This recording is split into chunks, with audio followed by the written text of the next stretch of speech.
Hello everyone, তো চলে এসেছি ছাদে একটি ছোট্ট ভিডিও নিয়ে। তো এটি আমার একটি 2 বছরের চেরি গাছ। এটি প্রথম প্রথম প্রচুর ফুল আসছিল, বাট ফল আসছিল না। তো আমি আশা ছেড়ে দিয়েছিলাম যে এটার পর কোনোদিনও ফল হবে না। তো হঠাৎ সারপ্রাইজিংলি এটার গাছটির দিকে নজর যায়, দেখলাম একটা ছোট্ট সবুজ রঙের ফল হয়েছে। তো আনন্দে তো আত্মহারা, কোনো ঠিকানা নেই আনন্দের। তো হঠাৎ দেখলাম ফলটার কালার চেঞ্জ হয়ে গেল।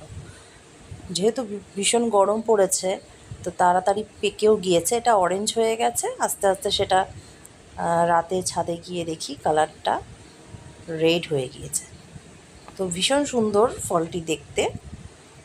তো আমার ভিডিওটি যদি আপনাদের ভালো লাগে, প্লিজ লাইক, শেয়ার, কমেন্ট করতে ভুলবেন না।